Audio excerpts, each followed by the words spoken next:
Audio Renaissance presents The Machiavelli Covenant by Allan Folsom.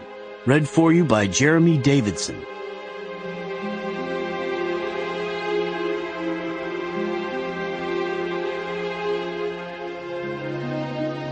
Washington, D.C., Sunday, April 2nd, 2006.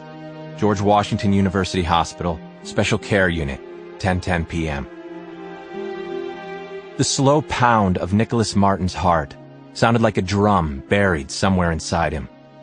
His own breath, as he inhaled and exhaled, resonated as if it were a movie soundtrack.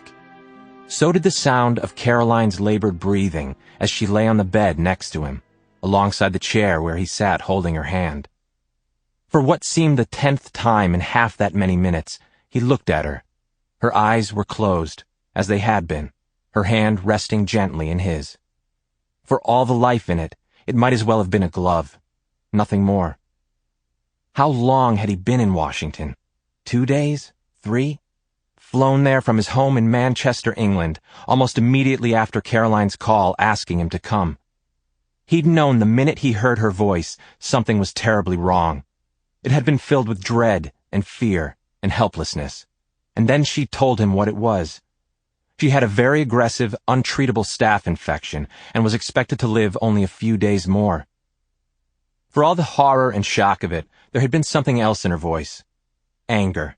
Something had been done to her, she told him, suddenly whispering as if she were afraid someone would overhear.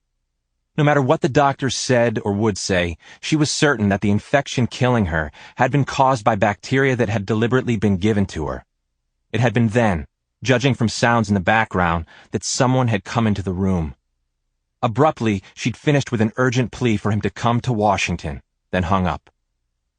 He hadn't known what to think. All he knew was that she was terribly frightened and that her situation was made all the worse by the very recent deaths of her husband and 12-year-old son in the crash of a private plane off the coast of California. Marten found it impossible to know if there was any basis at all for her suspicion. Still, the reality was that she was desperately ill and wanted him to be with her. And from everything he'd heard in her voice, he knew he'd better get there as quickly as he could. Within the day, flying from Manchester in the north of England to London and then on to Washington, D.C., taking a taxi from Dulles International directly to the hospital, and later getting a room at a hotel nearby. That Caroline knew who he really was and the risk she dared subject him to by asking him to come back into the United States had not been brought up. She would never have asked if something wasn't terribly wrong. So he had come, hurriedly back to the country he had fled 4 years earlier in fear for his life and that of his sister. Come back after so many years and the differing paths their lives had taken, because Caroline had been and was still the one true love of his life.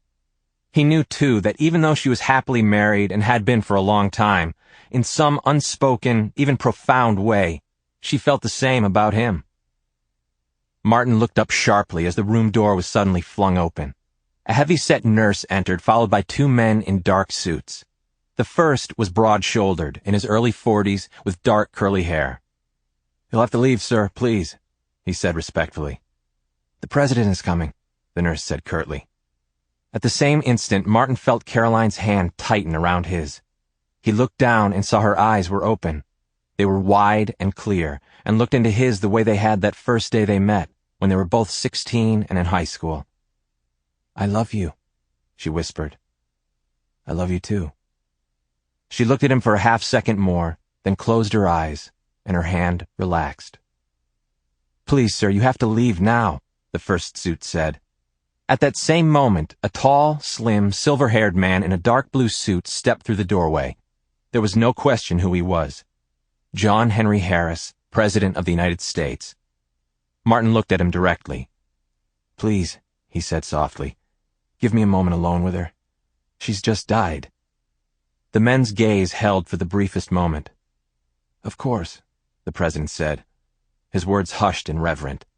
Then, motioning to his Secret Service protectors, turned and left the room. 30 minutes later, Nicholas Marten walked the all-but-deserted Sunday night streets of the city. He tried not to think that it had been little more than 3 weeks since Caroline... Sample complete. Ready to continue?